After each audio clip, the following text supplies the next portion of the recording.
First one that I handed out to you was the Missouri Statewide Airport Economic Impact Study.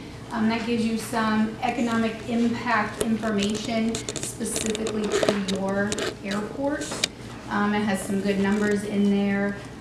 It gives direct and indirect impacts, includes total jobs, payroll, total output. So this is a good document just to give you an idea of the indirect impacts that your airport has to your community. The second handout is just general airport information to give you an idea of the business that your airport here in Eldon does.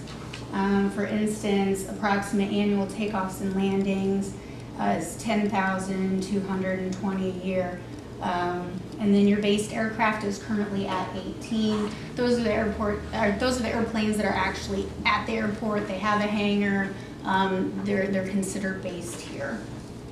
And then it goes on to kind of discuss the specific economic benefit, some of the airport improvement program, which is AIP, and the funds and how those go into the system.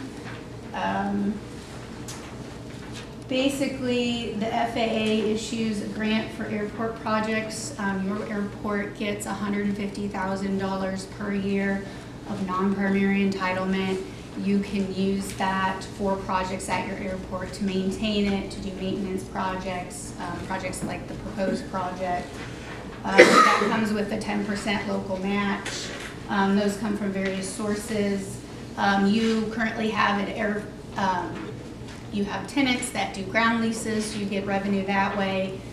You have a T-hanger unit, you get rent that way. You have fuel sales.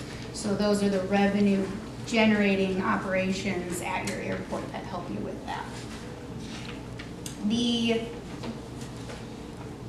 third document in your packet is this one that has, it's kind of color coded green and white. And this is specific to the supplemental discretionary funding that has come out here recently.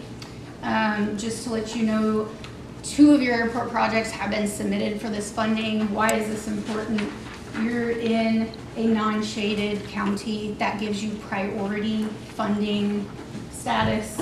So usually you're competing for discretionary funds with all the airports in Missouri, including Lambert, including the Springfield, so including the bigger airports that have, bigger projects that suck up that money. So this is important, A, because it gives you a higher priority for funds, but also because it's 100% money were you to get that grant. And we've submitted both the taxi lane project for that consideration, and then also for the future, the airport remarking project. Did you have anything to add on that? Yeah, just a quick follow-up in terms of what Liz talked about. This, what's going on, Congress passed the budget kind of the late March, early April timeframe. As part of that budget, they included an additional $1 billion for airport improvements. As part of that legislation, they really identified it for the smaller general aviation airports. So if you're in MSA, a micropolitan statistical area, or a micropolitan, metro and micro, both of those statistical areas, you're really not eligible. They really wanted to focus on the rural general aviation airports. So Eldon falls within that. Now across the whole U.S., $1 billion is a lot of money, but you divide it up over the airports that are eligible, it's really not, once you spread that out, it's not going to be a whole lot. But we are pursuing a couple projects with that. One is the taxi lane, one is the pavement marking on the runway. So we've had some discussions with staff about it and kind of laid out a game plan. So it is very attractive from the standpoint it is a 100% grant. So there is no local match on it, which means there's a lot more interest on it in that regard. But it is definitely worthwhile pursuing from the standpoint of if there is no local match and we're able to secure something, we can get a project, get it knocked off the books at the airport, and it doesn't cost the city anything. So let me make sure I understood you. There's no match on the grant. What will it What are you recommending that we seek funds to do? The normal funding program that you get, it's a 90% grant program, and then you have $15,000 to get yes, and then you correct. get you have the 10% local match. We'll have to use all of those funds. So in general, if you have 2 years worth of those, it's going to cost you roughly $30,000, and you've got the $300,000 of the match. So whatever the project cost is, and I think we're dividing it out about 50-50. So we're trying to get, I'd say, 600 or 700 grand of the money that you already have in your account, and then that's the 90-10, and then the other half will come from this 100% funds. Okay, what is the recommendations that you're recommending that we do with the money? Well, that's the taxi lane project, and then she'll get into a little bit more detail on Okay. that. But yeah, sorry, I'm kind of jumping the gun a little bit Well, there. I But want to make sure if the money's laying on the table, we get it. Okay, I think we need to be good at that. But I want to make sure what commitments we're into if we do that.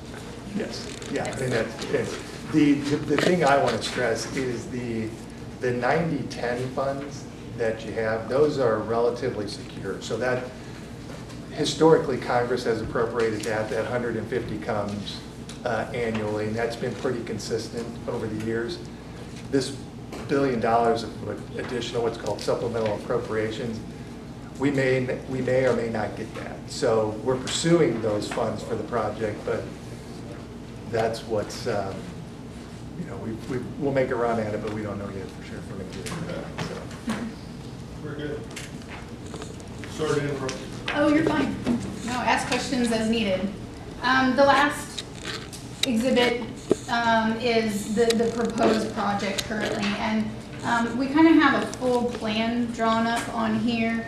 The proposed project would actually just be the blue, the center taxi lane. The green is to show how this plan moves forward in the future. So the ultimate goal of the development. Now this is north of the current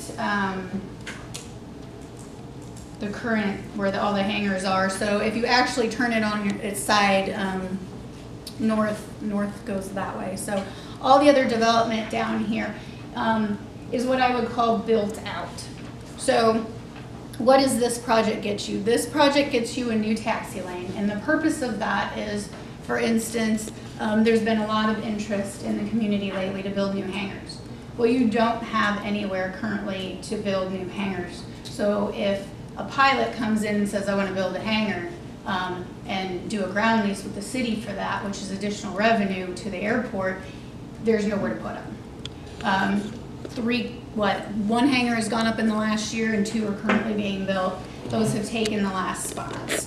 So what this gets you is spots for new box hangars if a pilot comes in and wants to do his own box hangar. It also gets you a future spot for additional T hangars. Now the ultimate goal is to build at least one of these T hangars, and then down here the existing T hangar unit is in very poor condition. The pavement around it is very structurally distressed. Eventually the plan is to tear those down, reconfigure that taxiway, and then you could actually build new box hangars down here. But there's some grade differentials that are too steep. There are non-standard conditions. When you build hangars and they open to the same taxiway, you're supposed to have a certain clearance between those. One side does not have that. The other side has some obstructions that are in what I'll call that safety zone. So it's not an ideal situation. So long term, we're trying to build an expansion area for the airport that will service new hangars and then ultimately clean up the non-standard issues you have down here so that you meet all of the FAA's criteria.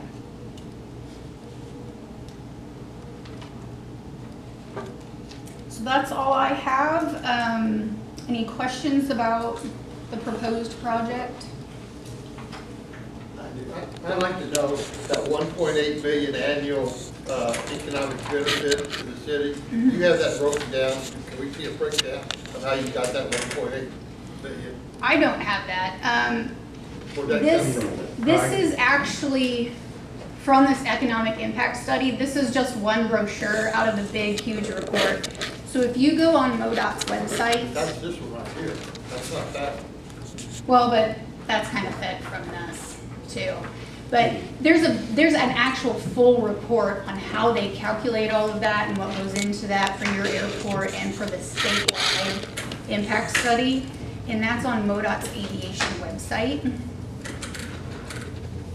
Yeah, that's a study that MoDOT does, and they'll do it on a periodic basis, and they do it for all airports within the state. But it generates an economic benefit number to where it's the direct and the indirect impacts of what the airport provides to the community.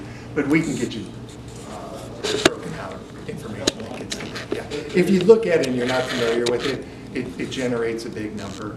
But it looks at, like, if you're expending aviation-related dollars, but then you take those dollars and respend them in the community, that's added in there. So that's how that number gets generated. So what's